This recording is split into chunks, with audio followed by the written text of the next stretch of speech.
we just don't spend enough time realizing and looking into and being aware of what is triggering us in our environment, like what's causing certain patterns to happen in our lives. And sometimes we just kind of find ourselves taking action or inaction, like doing something or not doing something. You're taking all these actions, you're doing all these things. And finally, you wake up and you're like, I don't know what just happened. I was asleep. I can't remember. It was sort of like you blacked out. The triggers can be so overwhelming, so all-encompassing that by the time you realize something happened, you just went through a whole series of processes. Cool. So we're doing, this is episode 13. episode X. Yeah. Is it really 13? I think so. Wow. We're doing great. We're kicking butt. We just started this thing a few months ago. I'm proud of us. Yeah, usually we do at least once a week, and we've got a guest really the past few weeks. So our podcast episodes have been really focused on guest work and just conversing with them, asking questions and learning about what they do, which has been fun. It's been awesome. But it hasn't been a lot about us or just us two and like daily life kind of stuff. So this is a cool kind of interim podcast, I think, to just discuss like what's happening lately, kind of random thoughts, but there's some outline to this discussion. Like we've had things pop up in our lives. We also things that are super resonating for a lot of people. Resonant. That's probably the right word to use. So yeah, let's get into it. I know you had some topics. I had a couple topics. Anything you want to start with?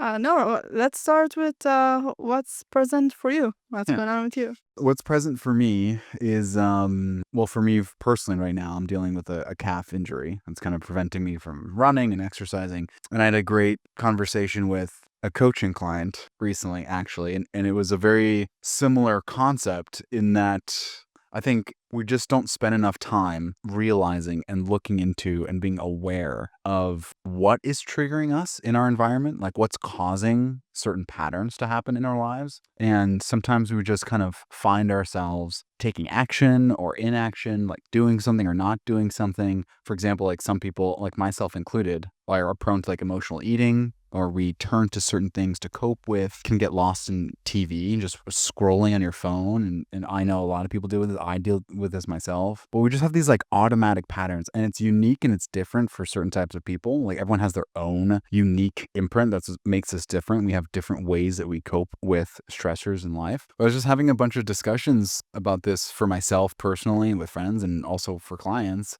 And my big takeaway from this week was that the triggers can be so overwhelming, so all-encompassing that by the time you realize something happened, you just went through a whole series of processes that ended up from like A, B, C. Now you're in like D territory. You're taking all these actions, you're doing all these things. And finally, you wake up and you're like, I don't know what just happened. I was asleep. I can't remember. It was sort of like you blacked out. And we go through this like really strange blackout process when we get triggered. So one of my pieces of advice this past week to clients and to myself was really being very disciplined, much more disciplined about my awareness of what those triggers are, so that I can understand, okay, this trigger happened. And then I took action A, B, C, D. And these are my coping mechanisms, or these were my ways of dealing with this stressor. And I think that by highlighting it, first of all, becoming aware of what's triggering you, you can either remove yourself from those types of situations. That's one route. In a way, like to just give you some space to be able to handle, like let's say if you're it's outside of your window of tolerance, right? And you're starting to realize, hey, this is too much for me to handle, my current system, whatever the case is. Either you have internal stuff going on or externally, it's difficult to handle. So it's also smart and a sign of self-love sometimes to remove yourself if it's outside of your window of tolerance. But then also so that you can start building resilience and like safety mechanisms and tools for you to use as you go through life and as you start witnessing more and more triggers, because that's the reality of life, is we're never going to fully get away from triggers. We're never really going to get away from things that bother us or that bring stuff up, but building a resilient kind of toolbox in order to do that. So it just takes a tremendous amount of discipline. And that's kind of what came up for me and others this week, is literally the act of like carrying a notebook, a journal, something with you. If it's your phone, it's your phone. There's a notepad app on your phone. So just saying, hey, something happened right here. A coworker, a colleague, a friend raised their voice to me. or said something nasty to me. And this is what transpired. This is how I felt. This is what I did it, like literally getting down to the granular details.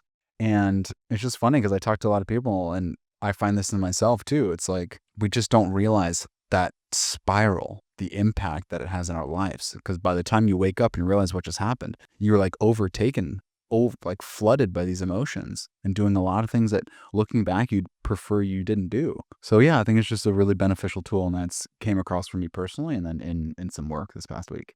Yeah, that makes total sense. And I would like to offer something. There is something in Hebrew that I can't translate right now, but it says like the event, the meaning you gave to the event, the emotions that came up, and your reaction. I think those four are some sort of structure where you can put in that notebook. And like you need to, like the event, someone raised their voice at me. What I made it mean is that they don't respect me or I'm not good enough. The emotion was anger, sadness, frustration, and my reaction was I lashed back at them. And then like sitting on it, looking on it, like you can actually see, okay, it makes sense. But how can I? It makes sense that it made me feel these things, right? And the meaning I gave to it, is it true? Is it like the actual meaning of why this person raised their voice? Maybe they had a bad morning. Maybe they were, I don't know, in a car accident this morning or something. Maybe they're just taking something out on me. Like, I don't know, maybe this dude had a fight with his girlfriend. And then my reaction, would I react the same now that I'm looking at what happened? And yeah, I think it's a great reflection. Hmm. Yeah, I think sometimes we just get like you're right. I really love that kind of breakdown. That's actually feels very Tony Robbins to me. Which is true. It's like the whatever you focus on, that's where your energy goes and the meaning we give it. So I love that. I think yeah, sometimes we just get so wrapped up, we forget, like we get lost in the 3D sometimes. We get so wrapped up in like what's happening out there instead of what's happening for me. And the more we get wrapped up for what's happening out there, it's just going to repeat. It's because it's a pattern. If it's just a reflection of what's happening for you. So you can play this game as long as you want. Like you can ignore the fact that that's happening for you. You're just going to see the same thing and it's going to look different. It's going to be different people and it's going to be a different scene, but it's going to be the same play. And if you want the play to change, then you've got to change yourself. And yeah, so I think, for me, this has been a big spiritual learning and lesson for me is that if I want to change the play, I have to develop myself as a person. Yeah, I think it's a great tool. We forget how much of our day is subconscious. We forget how much of our day is a habit. We forget how much of our day is we're just kind of moving around and doing things that we're not even paying attention to. So bringing awareness to it is vital. Absolutely. Yeah. It happens to me when I call T-Mobile or AT&T. Mobile. Yeah. Yeah, or something like that. That's like I literally take out all of my frustrations there because it is frustrating, but there's more to it. But always I catch myself and then I'm like, oh, I'm so sorry. I know you're not T-Mobile. You're just working for them, and I'm sure it's frustrating when people call you like this. I'm so sorry. It's not personal. I was triggered. Like I literally so embarrassing. But yeah, we all fall. Like no matter how aware you are, we all have these moments where we're taking over and get triggered. So That's funny. T-Mobile customer service, to bear the impact of that. Yeah, it's a tough job, but it's cool that you're doing that you're aware of it. Yeah, a lot of right. That's the unconscious mode. It's just like I want this, I want that, but my internet's down, and it's like how often does that get you what you want? First of all, like it usually doesn't work. yeah, It's like a brute force kind of way. Like make this thing happen. It's like you think that person's gonna move faster now for you, or you think that person's like, wow, okay, let me solve their problem as soon as they're mad at me. Let me help them. So it's not just like it's a combination of a spiritual development tool, but it's also like a realistic tool. Even if you don't buy into the spirituality part of it, even if it's like, this is a bit too much for me, or I don't really buy into some of that stuff. The internal world is just being reflected. Okay, that's fine. If nothing else, it's also just a good tool to like move about in the world. communicate Yeah, better. to communicate better and like realize that yelling and that realizing that you're being triggered and you're doing something out of an old habit, old pattern, and that's not going to actually work for you. Like what you want to happen is not going to happen if you use that tool. And here's an alternative tool for you to use, and it will get you what you want. You can just start there. Yeah, and I think it's very important to see yourself in a way where, okay, I just lashed out at someone. Where did that come from? It carries a different energy than my normal energy. What's going on? So yeah, I think awareness is important, and I think goes back to what we talked about with Neo about, this is an example of how to look at yourself and your behaviors or others' behaviors, how it impacts you in a very good way. But also, okay, what I was gonna go with this to like the shadow side of it, where people are struggling with actually looking at their own behavior and wanting to look under the hood kind of thing. And this is why it's important, because it can really help in the small things, right? Like not lashing out at the T-Mobile representative or at least apologizing for it. Right.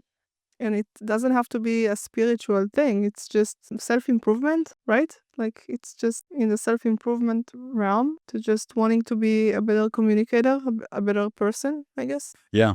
I think, it does go back to our conversations. And Neo, we'll see when we post this, but Neo is the next guest podcast speaker and Rachel's friend. But yeah, it kind of goes back to the conversation of like, why would someone do all this work, right? Like, I mean, the conversation with him is specific IFS, like internal family systems. It's a type of therapy, right? So doing parts work, like why would someone spend all this time, energy, effort to do all this emotional work? Like, can't they just go on living? And again, my contention is that people are trying to find ways to cope or to feel good.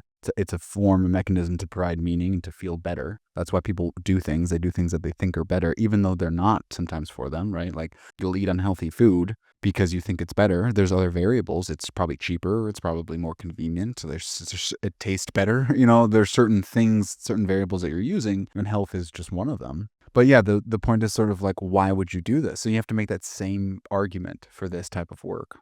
Like, why would you shine this light on it? Why would you spend all this time? Why would you carry a notebook with you? Why would you be so granular about the triggers? And this is kind of like a chicken and the egg conversation, because the paradox is that, like, I kind of understand that argument. Like, why would I spend all this time doing it? And the unfortunate part is kind of goes back to like, what's the ultimate motivation for this? And usually, I think for people coming into the spiritual realm, for people that are listening or people that they hear like already doing this type of work, is it comes from an immense amount of pain. Well, that's kind of I would say, the unfortunate or sad part of it. Although what's cool about that is, that is the motivation to do this type of stuff. Like that is the motivation to do this type of work and to be so aware, to elevate your consciousness and to do things in a quote unquote healthier way. Not just to get what you want, to be a better functioning member of society, to make other people feel better about themselves, and just to cope in what I would argue is a healthier way. So yeah, the funny part is like, it sucks to say, it's hard to admit that pain is sometimes what brings you here. Because if you say, why would I do this? Well, you might be in a very dark place. You might be in a rut. You might be trying to figure out, well, I keep dating the same type of guy. I'm in the same failed relationship over and over and over again. Or I'm trying to eat healthy and I just can't. It's years I'm trying to lose weight and I just can't do it. I don't know what it is. I've tried all these diets. I tried everything. There could be other thing. I tried this job. I don't like it. It's like we have these patterns. And I think sometimes it takes pain to like wipe the system clean. And it serves as this motivational foundation for you to really change things. Yeah, I can add. Yeah. So I can say that if I notice that every time I get triggered, I lash at my boyfriend, my imaginary boyfriend, for example, then it's like, okay, so when everything is good, it's good. But then when I get triggered, I hurt the relationship. And so it is worth my while to look at the trigger and look at what brings me to this place of lashing out. And then I can actually bring healing to it, or bring at least awareness. And when that happens, I can maybe with practice react differently to that trigger when it comes up. Instead of lashing out, I can say, hey, this is the trigger that keeps making me lashing out. And then I can act differently instead of ruining something. So Love that. Yeah, it's like that's super healthy. And it's like it's a mixture of being reactive and proactive. And I'll say for myself, yeah, like there's an example in a previous relationship. And this is kind of what's interesting about triggers sometimes, though, because people have different types of triggers, right? Like, so in your mind, you just spoke about, this is probably top of mind for you, like lashing out. So that seems like, I don't lash out ever, to be honest. all right, well, that's okay. It's a good example. That's also a problem. Okay, I would say, because that's what I was going to say, is my example is my trigger is almost the opposite of that. Like, and this is true probably for a lot of people, is there's different ways that we go about dealing with stressors in life. So mine is more of like, I'll shut down and I'll be overwhelmed and I'll withdraw myself from a situation. I'll say, hey, this is too much. I don't like this. And maybe I'll under communicate sometimes if I'm really stressed. And I'll do it like sometimes when I'm really triggered and overwhelmed, I can do it in a very sly way. So the sly way that I do it is I find these coping mechanisms, right? So I'll revert to the TV or to the scrolling. I'll somehow try to remove myself from the situation because I don't want to have to deal with it. I don't want to have to go through the mess, the muck. So in catching myself, and I just find myself in those situations, there's things that make me feel like I need to withdraw. And so one of my tools and what my mechanisms is going through and saying, hey, this is making me feel like I need to remove myself when this thing happens. And here's what I do. I get lost in a sea of this. I start avoiding A, B, and C. I don't do this. Even though I know it's good for me, I skip on this. So sometimes I think these triggers are loud. They're like lashing. They're aggressive behavior for some people. I know, and I've been in these types of relationships too, where it's like, we find ourselves in a lot of those situations, right? It's kind of like the opposites attract. And usually I think a thing that triggers you is exactly what that partner brings to the table. Like you find the partner that's going to trigger you. I believe in that really strongly. And I actually think that's why relationships are such a place to heal and grow, is to be able to get triggered and work through that. That's what a good partner will do for you. But my point is, like, some triggers and for some people it's just very loud, and for some it's very quiet. It's very silent. It's like a very sly way that you might be working through an unconscious pattern to cope with your emotional stressors, but it's hidden. Those are some of the harder ones to find and to work through, because you wake up and you're like, what just happened? I spent 5 hours watching Netflix. I just binged this thing. Or what just happened? I've been scrolling for 3 hours and it's 3 a.m. in the morning. So we have these things that are the silent killers. And sometimes for people who are like really aggressive and really loud, I would argue those are really difficult definitely to be around, just because the energy isn't really intense. But on the other hand, it's also easy to see. It's relatively easier to spot, at least for other people. You can notice, like, hey, this person's Triggered. yelling, triggered, they're very loud. But it's when it's sort of the silent retreat is maybe not as intense from an energy perspective for other people, but it's just as triggering. It's just as difficult to be around, and it's harder to spot for a lot of people. It's harder to shine a conscious light on it, because you can make an argument. Well, I was lost in the sea, or I love this show on Netflix. I just had to watch 6 episodes straight. It was so good. It's like, no, you might be running from something, Yeah. Yeah. so. And it brings up the beginning of our relationship, right? Where I think I got something around timing wrong, and you have a thing with someone's scheduling plans with you, and then not showing up or being late.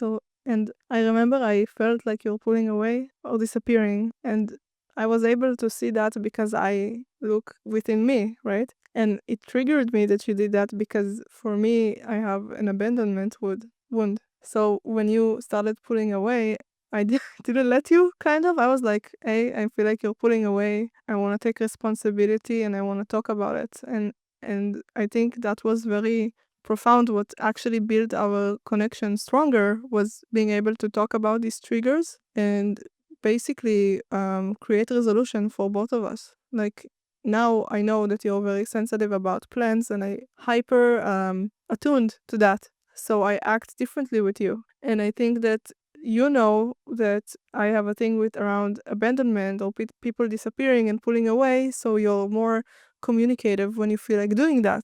And I feel like that's the value of doing this, because if we didn't have this awareness, then you would just be pulling away and I would be like, what's his problem? And there would be no friendship, or it wouldn't be this close. So I think that's why. That's the reason.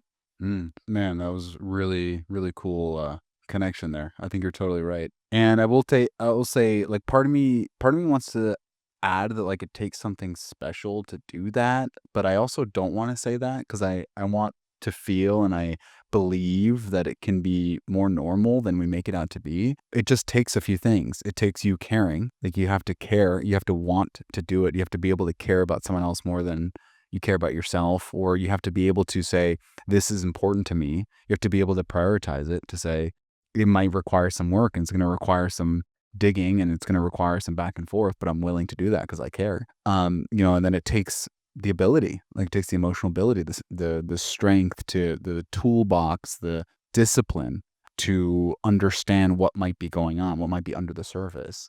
Yeah, I do. There's a part of me that feels like it's really special, and I'm very grateful for that. And I do feel like that's why we're here doing what we're doing. And I feel like our energy is amazing. And I feel like hopefully we can serve a lot of people and we can help a lot of people. And this resonates. And I think that the work that we did for ourselves and for each other, hopefully is paying off for some other people. That's my goal, is that this is of service to others. And so part of me wants to be like, yeah, this is special, this is great. And I do feel that way. And another part's like, but everyone can do this. Everyone can do this. It's a matter of those two variables. And it's an interesting dynamic. What I really appreciate too is like, I think people miss this with relationships so much, is that you're going to get triggered. You're going to get triggered in a relationship, and you're going to get triggered with somebody you care about.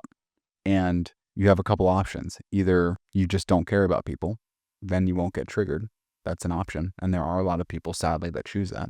The other option is to get triggered and be in a relationship and just be like, live that type of relationship.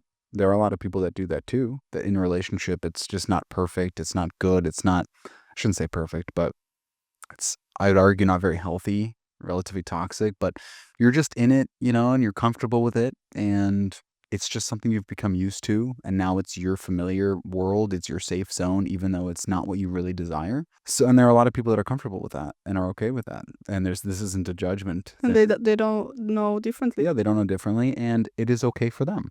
That's totally fine. And then I think there's a third group of people where it's like, no, I know there's something better. I know what I'm capable of. I know what I want. I know what I have the potential for, and I want to see this happen. And so guess what? With everything, good in this universe, there comes work, comes earning that place. And so this is the work. If you really want that to hit that potential, if you really want that relationship that you know that you're capable of having, well, then you've got to focus on those two variables. You have to care, you have to prioritize the other person and the relationship, and you have to build a toolbox to succeed. Yeah, and a part of that toolbox is building your emotional regulation bandwidth, right? Wow, that's a cool phrase. Thank Love you. that. We should copyright that. I'm kidding.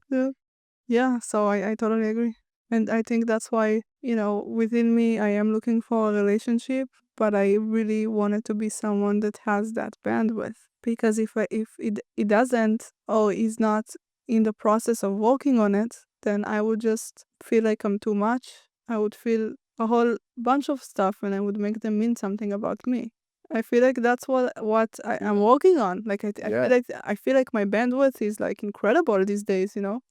I think it's the ability, herb, is the ability to like, yeah, it's a measure of like strength in a person, and like a trait to be able to handle and cope with the stressors of life, but also in relationship. And it's sort of, for me, like the vision that comes to mind, it's like a Play-Doh kind of. It's like I can stretch it and it comes back. It's like plasticity. It's a form of plasticity that it can change, evolve, learn, grow, and yet it still maintains its true form. It's basically the capacity to hold space. Yeah. Or the capacity to be in self. It's like morph. For me, it feels like this symbol is like the infinity symbol. Yeah, A little bit. It's like ebbs and flows, and it fluctuates, and it takes, because it has to learn. So it has to grow. But as it grows, it like shifts the energy and morphs it like through this infinity symbol, because it's also giving. It's taking, it's giving, it's learning, it's teaching. It's like this really cool energy. Amazing. Really great. Yeah, we're gonna We trademark. can come up with some of that stuff. I have a great lawyer for that. I think we had a great takeaway with the emotional regulation bandwidth. And I think it's just, I'm happy for people that find different ways of doing it for themselves, and different modalities and different tools. I don't want people to feel like they're stuck. They have to do something. I kind of felt that when I came to the spiritual community. I was like, you have to do this. You have to do yoga. Or you have to, a specific thing. And that's what's so cool about a toolbox. That's why there's so many different handymen and plumbers and electricians. They all have their own toolbox. They'll have their own vans. They'll have their own logos. It's because you create your own tools to regulate in the way that you need. And I think when you consider someone's emotional regulation bandwidth, like, I know you're doing this because you're on Hinge, you're on the apps, I'm on the apps too, and we're trying to date and meet people. And it's like, you can kind of like, that is a huge variable in dating. When you're looking at someone, you have a few variables. You're like, okay, is this guy good looking? Like, how tall is he? Where do you go to school? What's his job? So there's a few things that we biologically look into. One of the things that may be more of like an energetic review is like, hey, how is this person, how can he handle an argument, or how would he handle a difficult situation in a relationship, or how, like you said, how could he regulate an unpleasant situation? Can he handle large emotions? Can he handle a situation that may be unpleasant to him, but we can come back and reconnect? So that's the interesting part about trying to find someone is, how do you tell that? It's a little bit harder. There's some things in our senses. This is what pulls us in, right? Our senses pull us in through what he looks like and what we see on the screen. And then maybe that's when you start meeting with a person, you start feeling their energy. You start getting like, hey, this person has the capacity. I know when I meet with someone, I can immediately tell like energy. I feel from them what they're capable of, what they're not capable of, their true intention. So one of the things in the dating scene is like, can this person hold space for me? How much can this person handle? And that's a huge, for me, a big turn on. It's a big level of attraction for me to be like, this, I can tell this person anything. And I know in our life, if we're dealing with any type of situation, any up and down, this person will understand. They'll be there for me. They'll support me, but also they can handle it. They can handle it, and they can work their way through it. That's not to say that their boat won't be rocked, or that we're not gonna have a difficult situation. Of course, that's the case. We're human, but that at the end of the day, they can work to try to settle things down. Yeah, so I agree. And what I look for is two things. The first one is, how curious is this person? Are they asking me, like, or like, what you doing?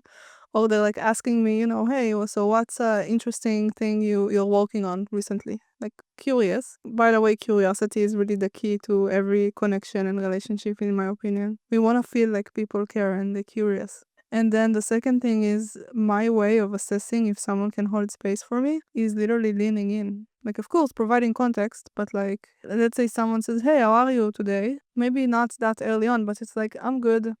I've been very busy today, and I noticed that I miss my mom. For example, that I miss my mom, and it makes me feel sad. But I'm booking a trip to Florida in the next 2 months. So I just give. I give more. I give opportunities. I let, like, how do you say it? I give the opportunity for the other side to step up, or just provide what they can. And I can really fast. I can tell if this person is truly engaged and can hold space or not. That's how I do it. I gave a very young, premature example of it. But in a dating context, on the actual date when we talk, I really will share vulnerably, or I will share deeply in a way where it will be some sort of a test. Like, my parents want to see if he can handle it.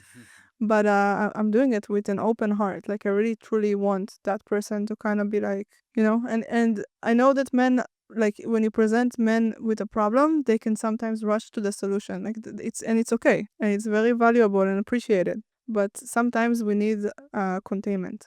Sometimes we need a little bit more a listening sounding board, or just someone that will say, I see you, I understand, yeah, it must hurt. Instead of like, oh, it's gonna be okay, don't worry, it will pass, you're not gonna remember it. So that's how I can tell if I can show someone, for example, my pain, and they can be with me in pain, then amazing. But if they cannot, like, so I know that they're not doing it for themselves. I know that they're not showing up for their own pain, for example. Yeah, that's really powerful.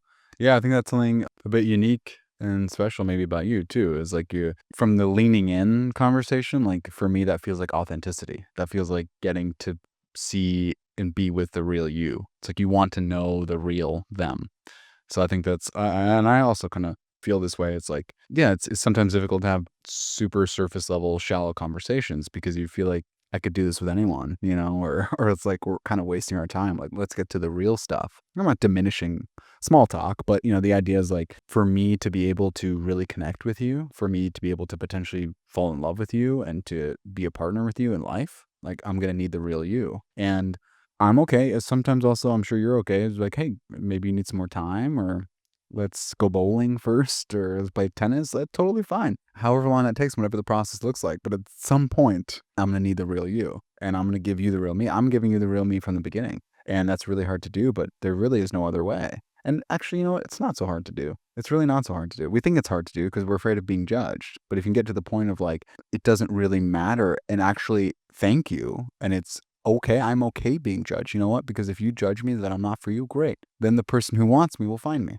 and I'll find them. So it's almost like, I'd rather just know now. You're not into it? Totally cool. But this is the real me. This is all you're going to get. So I'm with you there. I'm on the same wavelength of like real love, real intimacy is getting to know and see the other person through whatever and still caring for them and still being there. Yeah, and that's beautifully said. And I want to say also that friction in dating, it's a great opportunity as well. Because when there's friction, you have the opportunity to really open up about it, right? Instead of being reactive. So when I felt that guy pulling away, I had a whole bunch of triggers coming up, right? Like one of them was like, what's his problem? Fuck him, like. But looking into it, I was just like, okay, let me just share what's on my heart. Like, hey, listen, I feel you pulling away. I am interested. And a part of me doesn't even want to say anything because I don't want to seem desperate, for example. But I am feeling the impact of it. So I would want to be curious and ask what's happening. It's great. Yeah. And I'm on the Facebook groups and I see all the girls like, he ghosted me, he's pulling away. Like I see how other people are handling it. And I'm not here to say that, I'm better than everyone.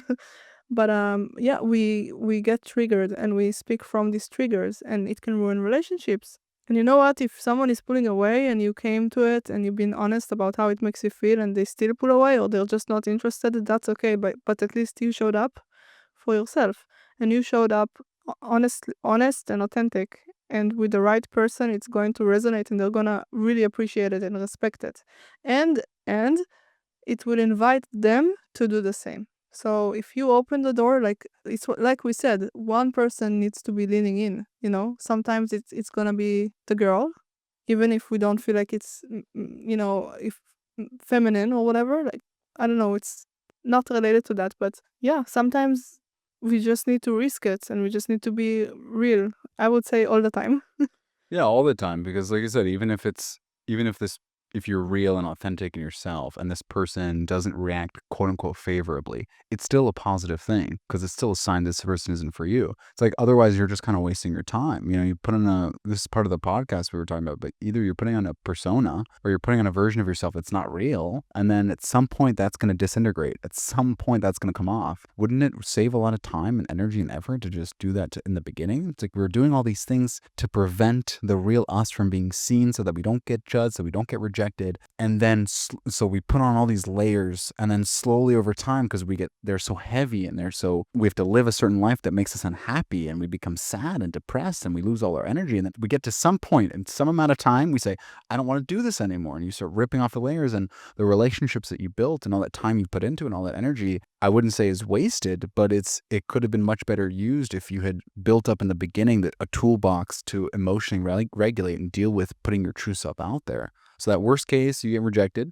Cool. Now I get redirected into someone who may be for me. Best case, you find your community, you find your person, and I get another thing I wanted to add was just back to what you were saying, which I totally agree with, but it's just this idea that in relationships, we're so afraid of being triggered. And I think that there's a lot of work right now about trying to not get hurt, trying to be safe. While I'm aligned with that, and I agree, safety is a foundational thing, foundational basic necessity of human life, physical, emotional, mental, the whole thing. But it's okay also to sometimes be a little unsafe. Now, I'm not saying like being hurt or this and that, but being in a place where like that's how you kind of grow a little bit. And that trigger, like if we use relationships and looked at relationships as like this person's helping me and that they're stretching me and they're growing me and I'm going to learn and change. I just think it's a cool place to be. So Absolutely, and it's a muscle. Yeah. Because you don't want to say that in the wrong scenario. Right? Oh, he's abusing me, but I'm growing. Yeah, and one more thing I want to say about the masks, what came up for me was that I had a few crossroads in my life where I had to choose between connection and authenticity. And sometimes I chose poorly and sometimes I chose in a way where I'm really proud of myself. So what I mean is that I wouldn't want to lose a connection, so I wouldn't really bring myself entirely. I would kind of like show what I think is gonna be favored and hide what I don't. So when I lived in Miami before I moved to Austin, I was after a breakup and I really needed friends. And this one girl that was working with me at the time, we connected, but we don't have the same interest. I like heavy metal, I like stuff like that, and she likes EDM and she likes to go to club space. And what I found myself doing in the sake of the relationship is just doing what she wants to do. and I went to club space and I found myself drinking a lot of alcohol so I can somehow enjoy it, or just, run from the fact that it's not really what I want to be doing. And that really hurt, because at the end of the day, we reached a point where, hey, I had to be like, hey, I'm not being real with you. This is not what I like to do. I actually had to move to Austin in a way to kind of break into who I really am and stand in that. Stand in, okay, I like heavy metal, so I like to go to concerts, and I'm gonna find the people that like that too. Or at least I'm not gonna pretend liking something and really suffering on the inside for someone to be my friend. And what happened was that I removed the mask and she didn't like what she saw. There was no connection there anymore, because the connection was based on what she thought that we can do together. And so that's not a dating example, but it is a connection example where you can put on that mask, but eventually it doesn't matter, because the universe or life will meet you in a point where you can no longer sustain that. And it's like going against yourself. It's betraying yourself, basically. Yeah, that's really important. I mean, yeah, like I said, sometimes it comes out in certain ways or certain times, but proud of you for doing that. It's cool that you had the courage to share that. So, A big part of it is that it is a process. Like, you have to go through these hurdles, right? Like me being in that friendship to actually confront that within myself. And we had a talk, and she was very much like, yeah, I feel duped. And this is what will happen. You will find a partner that's basically in love with you for what you show up, like what you show outside the mask. And then after a while that you can no longer sustain that mask, they will feel duped. I thought I was dating this adventurous girl that loves hiking, but you're like, you don't want to do that anymore. And then she's like, oh yeah, I just did it because I knew you liked it and I wanted you to like me. yeah, I do. I mean, and that's like, unfortunately, you have to go through this a little bit of a period. Like, let's say you have previous relationships, you're in the middle of like building this persona. And so it's going to take a lot of courage, I think, to rip that off and to remove it, to get down to your real self. And it's going to go through kind of maybe a nasty process, because you're going to have these people who thought you were one thing and you're showing them your real self, which is different. So yes, that's probably going to take some courage. It's going to take some time. There may be some pain involved. But again, the win with that is now you can be who you really are and who you're really meant to be. You can get closer to your passion. You can get more to what you want to do. You can get to just enjoy life more and have really more fulfilling relationships, just be happier, feel better, right? That's kind of why some of us have a disagreement in some of the spiritual world, but I think so much of the motivation is to feel good. It's to feel better. It really is. So, there's nothing wrong with that. Can we But say, like, improve the quality of life? totally, Basically. that's what that means. To feel love, to feel goodness, to feel love, to feel joy, to feel appreciation, to feel a certain level of emotion that you prefer feeling, whatever that means to you. Quality of life for me is a mechanism that's like anything that we describe as quality of life is simply there's an underlying emotion to any of those things, right? We don't actually want the money. We want to feel free. We don't actually want the house. We want to feel secure. We don't actually want a person. We want to feel loved, right? So there's an underlying emotion to these things. And if you have a mask, if you have a persona that you have to tear off, I agree. It's probably not going to be really fun in the beginning and maybe a little bit painful, but ultimately you're getting closer to your tribe, your person. And then if you start from scratch, let's say you're trying to date, or you're on a dating profile, or you're meeting people for the first time, how refreshing will it be to show up? It's like, hey, this is me. Take it or leave it.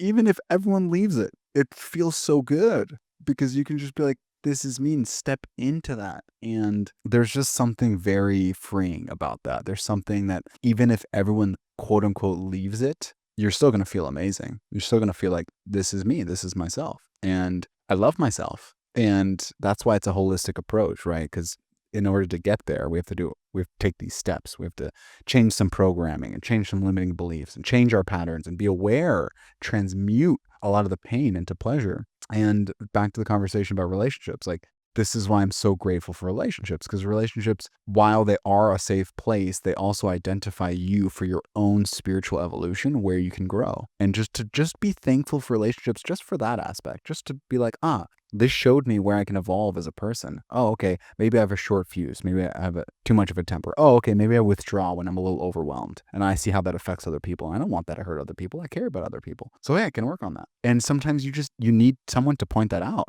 So that's why I'm super grateful for relationships in general. Even the ones that quote unquote didn't work out, they all formed me into a different version of myself. And I grew a lot through them. That's the goal. Like now when I review a person or potential relationship or a potential partner, my goal is how can we grow together? Like what am I working on? I'm doing a lot of work on a previous relationship. I'm doing a lot of work currently on myself. Like you were saying, for the benefit of a future partner and for the benefit of myself.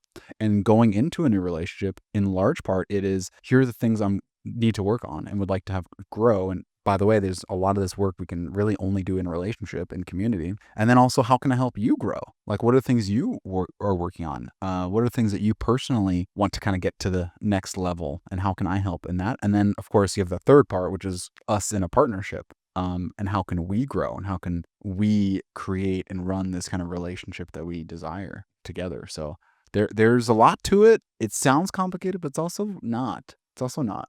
It's also very straightforward. Yeah, and it's like that book, You're the One You've Been Waiting For, where he calls partners tormentors, you know, Oh yeah. like torment and mentors, and Right, because they're mentoring you, but it feels like torment torment. Yeah, sometimes. yeah. And also, I think a very big part of a successful relationship would be to set expectations. Any relationship, but specifically in romantic relationships, it would look like, hey, so when you get triggered, what would be the best way to approach it? Like, what would you need in that moment? Or, hey, so I feel like I need very strong communication, at least like 5 texts a day, for example. Is that something you can actually provide? Like, can you actually do that for me? Or just, is it something that you can do? And I think that a conversation about expectations reveals incompatibility real fast, right? Because if the person is sorry, I work all day, I don't touch my phone, then okay, it's not personal against you, but it's not gonna work because you need what you need, right? Maybe you have expectations that don't make sense to the other person. And then a part of it would be to look within, is it normal that I expect this? And then find out where is it coming from within you, and also see if it's a good match for you to like if it's compatible and doable with that person. Yeah, I think it's a good reflection for you to say, and let's say you're in the dating pool for a while and you communicate, I got these expectations, and people don't meet it. Maybe it's a good reflection to be like, hey, maybe I have too many expectations, or maybe my expectations are unrealistic. And so it's an opportunity to reflect on that too. And you'll get feedback from the real world. But I agree, it's like having that upfront communication is vital. And that requires that you're just really in touch with your values. And that just means that you're really aware of what's important to you. So it also requires work. Again, like this, it's not like work. Let's call it play. It requires you to be self-aware enough to understand what is good for you, what's not good for you, what you desire, what you don't desire. And that requires time and effort and play. But so back to the whole why would someone do this? Because once you do that, the idea is when you're able to get to that point, well, then you have an aligned relationship, an aligned partner. It's not that things necessarily go easy, but the concept is that I'll be in a place where I can feel the full spectrum of love, right? The full spectrum of acceptance, the full spectrum of life. It's like this, I don't know, like the image that comes to mind is like some rainbow or some like the full rainbow, full spectrum. That's the goal. Yeah, it's very important. Also feel the full spectrum of pain and hurt and sadness, but that's okay because like to feel the good stuff with like a high intensity, you will also have to be able to hold the bad stuff with high intensity. Yeah, I would say ironically, I'd say the full spectrum of love includes the darkness, which is no love, Yeah. Well, yeah. which would be the polar opposite of that. So I had something to say. After I got ghosted, all of the internet knows. Now it's been ghosted. now I'm going to add another step in my expectation, right? Like when I think that when I will go on a second or third date with a guy, let's say third date, where there's a little bit more familiarity, I would communicate, hey, I was ghosted a few times and it really feels really bad for me. And I'm a person that has the capacity to really be open and really listen and really like not take things too personally or whatever it is. And I just wanted to say that if at any point you feel like you don't want to be in this anymore, you want to, we're not a good match, all I ask is that you just communicate that, and I promise I'm not gonna punish you for it or something like that, like I'm gonna polish it a little bit. But yeah, that's gonna be one of the things, because I don't want to open up and open my heart and put my energy somewhere and then the person just disappears. And what I can do is say that. So here would be my counter to that.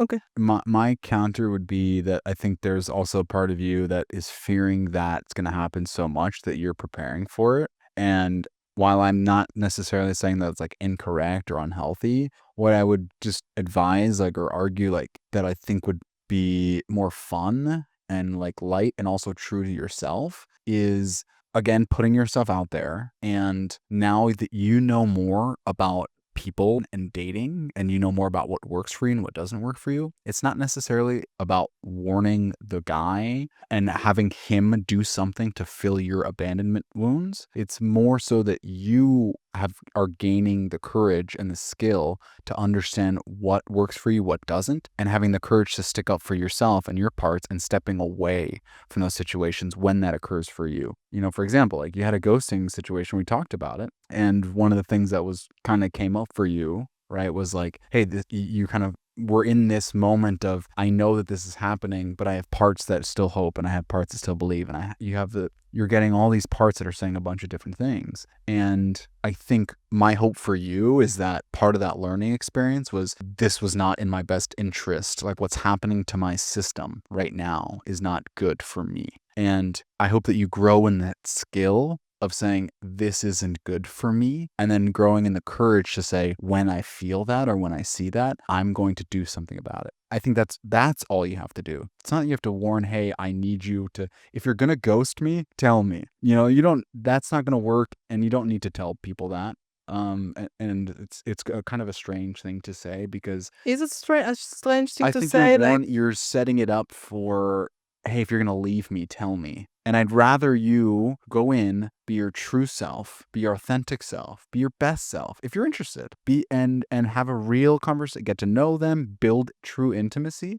And if it doesn't go the way that you desire, or it doesn't end up in the place that you hoped it would, then having the courage and the skill and the toolbox, which I know that you have, to say, okay, this did not go the way that my system hoped it would go, and now I need to do something about it. And I need to do something in my best interest. That's all you really need to do. That's how you build resilience. That's how you build self-love. That's how you build confidence. Confidence is just trusting yourself. And you need to trust yourself to stick up for yourself if something's not going the way that you desire. I agree with the part where, it's my work to do on the inside with my parts, and when I feel that specific certain feeling with someone that I know that it's not gonna be right, then I should be able to act kind of fast. Completely agree, but I'm setting that aside because I'm talking about in general, like I think, and we can not agree and that's okay, but I think that telling someone, hey, if at any point this doesn't feel aligned to you anymore, I would really appreciate if you tell me. And no harm, will walk our separate ways. I don't think it's just interesting. My take is like that's their business. That's their business. How they respond to you and what comes up for them. It's not even about how they respond. Yeah. It's about me being able to say it, and that's okay. It's okay if it's something you're not gonna be doing. Yeah, For my system with my wounds, the best way for me to show the girl that I got her back is to say that, like, hey, like, still show up vulnerable and open and honest, and also communicate that, if this doesn't align, I would really appreciate if you like let me know. Okay. Yeah, I'm not saying there's anything wrong with that. I think from my perspective, what I would just say for my system is I would say I know when something is off or it's not for me.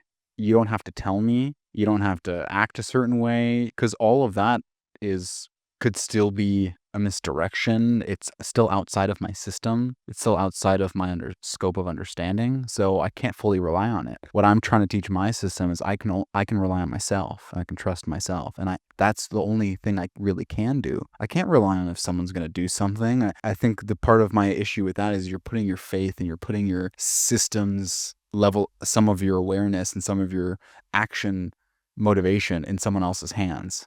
And what I would just say for my system is I'd rather say, like, if I feel something's off, I'm going to act on it. I'm going to take in the best interest of my system. But I'm talking about before something feels off. Like, things are good. Like, you're seeing this person, it's the third time. There's a connection, you kissed, and then it's like, okay, hey, like, if this but stuff. telling someone, hey, if you're not interested, tell me. No, that's not what I'm saying. Yeah. What are you saying? But I am saying that. You are saying, yeah. Yeah, but it's not because I. Yeah. Yes, of course. They'll tell it. There's a part you. that wants. Or they'll act like it. Yeah. Okay, got it. I don't I know think if there's a part of you, I think the reason, correct me if I'm wrong, but I think there's a part of you that's just so afraid of that happening that you're trying to prevent it.